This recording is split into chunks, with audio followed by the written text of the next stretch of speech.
Welcome everyone, this is Ronald DeMara at the University of Central Florida with my colleagues Dr. Wang, Zunchao Chen, Naveed Khoshavi, Dan Huang, Dr. Wuji Wen of FIU, Dr. Yiran Chen of Duke University.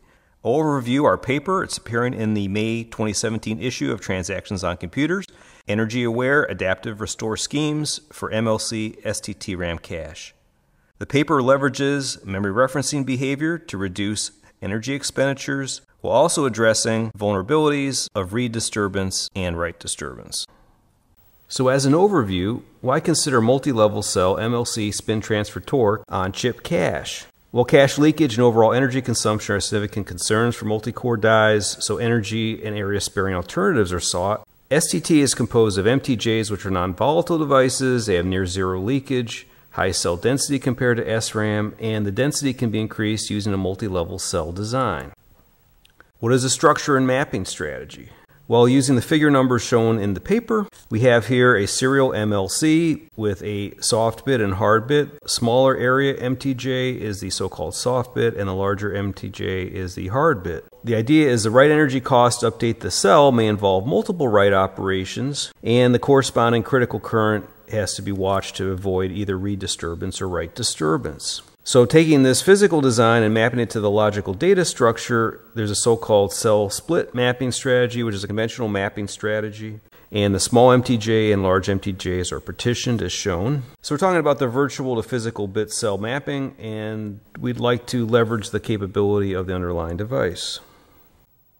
Next, let's consider write disturbance in MLC. During a write operation, the switching current I sub W is proportional to the MTJ area A. Thus, the write current for the soft bit will not disturb the hard bit, as shown in the left half figure. However, the magnitude of the write current necessary to update the hard bit may inadvertently flip the soft bit. This vulnerability to the soft bit when a hard bit write occurs is commonly referred to as a write disturbance in MLC. The conventional approach to address the write disturbance issue is called the immediate restore scheme. It refreshes the data in the soft bit line after every write operation to the hard bit line. For example, in figure 6, we consider two arbitrary blocks alpha and beta, which are stored in the hard bit line and soft bit line respectively. In order to write an alpha data block to the hard bit line, then the data block beta of the corresponding soft bit line has to be backed up first. Then the alpha block is written, which will overwrite the beta block due to the critical write currents. Thus, as a last step, block beta has to be restored to maintain the data integrity. So those red overhead terms in the last equation lead us to the adaptive restore scheme proposed in the paper. Our thesis in the paper is conventional immediate restore scheme for write disturbance can be unnecessary, especially when it consumes extra energy. For example, if the disturbed soft bit line block beta is invalid, or if the block has a replica in a higher level of cache, or the block will be replaced soon, then there's no functional need to update the disturbed block. In light of this, we propose the adaptive restore scheme for write disturbance. The full flow chart's detailed in the paper, but the main idea of our scheme is highlighted in the red box. Here we restore the disturbed soft bit line only when it will be read soon. The remainder of the flow chart realizes a lightweight scheme to selectively restore the soft bit line. This is done only when necessary. In the paper, we identify those conditions. On the other hand, if it will not be read, we can leave that block unchanged to avoid the corresponding restoration energy demand. To deal with the read disturbance in MLC, let's take a look at the underlying read sensing strategy.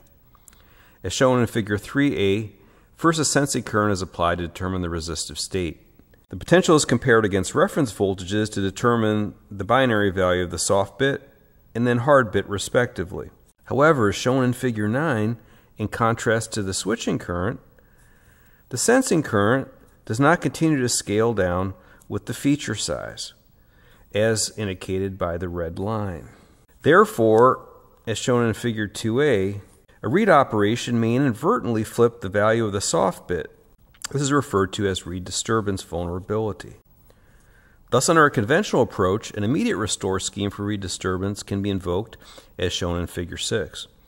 To read the data block beta, both the block alpha of the hard bit line and beta in the soft bit line would be read out. Since this read operation may disturb beta, the block needs to be restored in the end.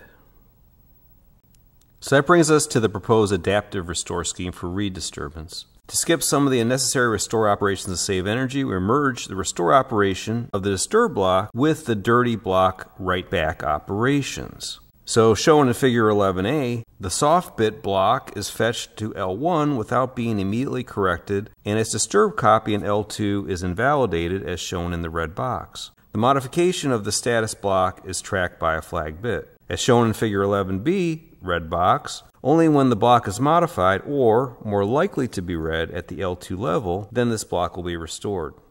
Following this adaptive strategy, then a significant amount of restore energy can be saved.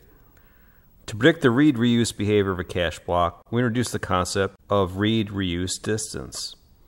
Read-reuse distance is computed as a timing distance between two consecutive read accesses to the same cache block. As shown in figure 12 of the paper, we depict RRD and also the estimated distance to read, or EDR. Accurate prediction is enabled by the fact that cache access behavior can be grouped based on instructions PC at which they ensued, as illustrated in the rightmost table for this example. We have various code blocks which have corresponding RRDs, each of which have different PC values that directly correspond to the point of execution. There are two components within our predictor design, a read sampler and a read prediction table. The read sampler calculates the RRD of each instruction that causes a cache read. Meanwhile, the read prediction table provides a reliable RRD for a given instruction with the help of a confidence counter mechanism.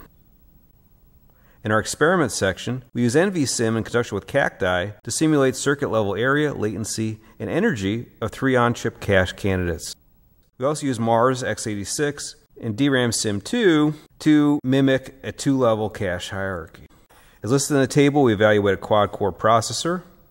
Results show our adaptive restore scheme promotes MLC as preferred L2 candidate, which decreases energy consumption by 17.9% and increases IPC by 9.4%. We go further in the paper to leverage the potential of cross-layer approaches to employ specific switching and computation characteristics of emerging memory technologies by providing some lightweight architectural support to adapt to the application behavior. Thank you for watching this overview, and we hope you find the approaches in the paper to be interesting.